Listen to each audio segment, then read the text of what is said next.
il y en a en gros 4 ordres. Il y a un premier problème qu'on appelle, je n'ai pas la traduction en française, donc désolé, qui s'appelle le pacing problem. C'est cette idée que la technologie avance plus vite que la réglementation. Donc il y a une technologie qui est plutôt dynamique dans son évolution, des appareils avec une dynamique forte de développement des nouvelles technologies, face à une réglementation qui est plutôt statique. Donc ça, c'est un premier sujet.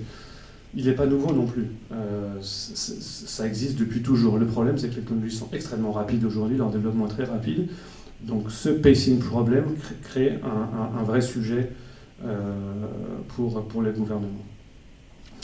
Deuxième gros problème, c'est qui est assez reconnu aussi, c'est que nous pensons que les technologies émergentes brouillent un peu les frontières entre les différents marchés qui avaient été identifiés. Si vous regardez par exemple ce qu'on appelle la nouvelle convergence entre les médias, les télécoms, les activités produites par les plateformes, est-ce que ça marche toujours avec une organisation institutionnelle de la régulation où il y a un régulateur média, un régulateur télécom, et puis pour les big tech, bon, c'est encore des questions qui sont en discussion. Peut-être que non, peut-être que ça appelle des logiques peut-être plus transverses de régulation, en tout cas qu'on s'écarte de quelque chose qui est aujourd'hui très orienté marché par marché, et puis ou secteur par secteur. Donc ça c'est un sujet pour les gouvernements. Une autre problématique, c'est que, on n'est évidemment pas les seuls à le dire, mais le logiciel de concurrence est un petit peu challengé aujourd'hui. Les outils traditionnels de définition des marchés pertinents dans les marchés bifaces et des plateformes, est-ce que ça marche toujours quand on a une plateforme? La question est un petit peu ouverte. Quand d'un côté vous avez des prix qui peuvent être nuls, d'un côté du marché, quand vous accédez à Facebook, d'un autre côté des prix qui peuvent être très élevés pour ceux qui fournissent de la publicité par exemple. Et bien ça matche peut-être un peu moins bien dans l'exercice de définition des marchés pertinents.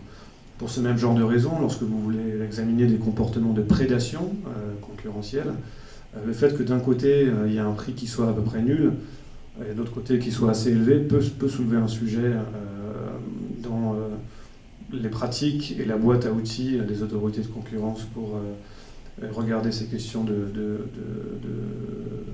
anticoncurrentielles. Un autre sujet dans cette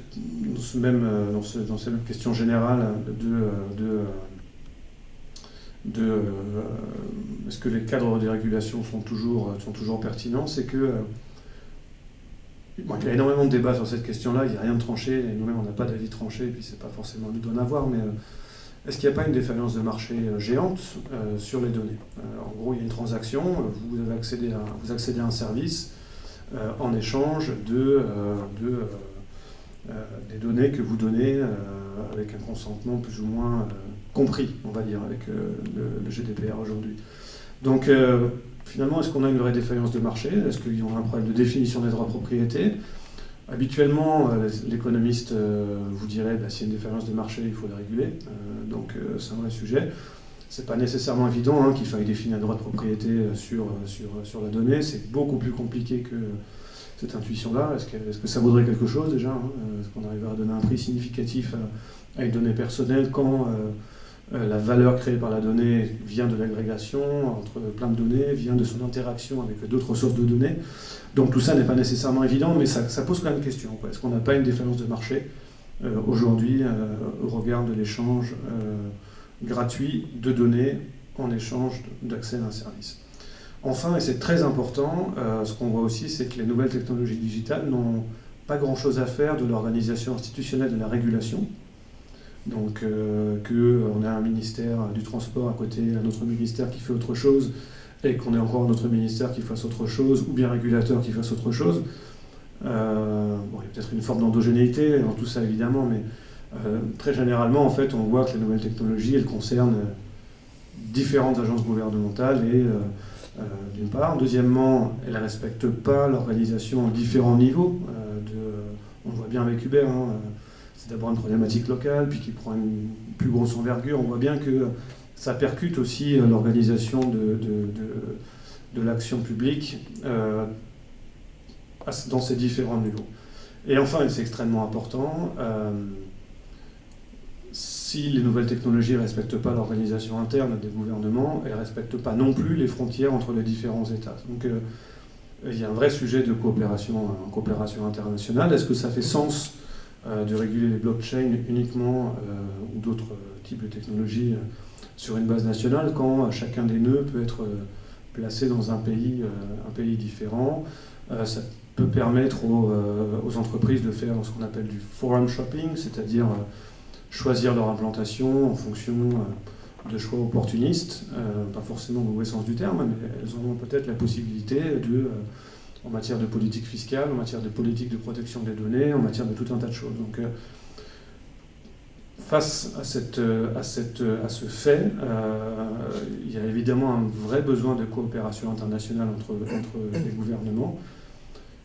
Et par ailleurs, en matière d'innovation, le fait qu'on ait une forme de fragmentation aussi des cadres de régulation nationaux peut aussi freiner l'innovation, en tout cas peut freiner le déploiement à bonne échelle d'une innovation. Donc il y a un vrai sujet, il y a plein de moyens pour faire ça, mais un vrai sujet de coopération internationale.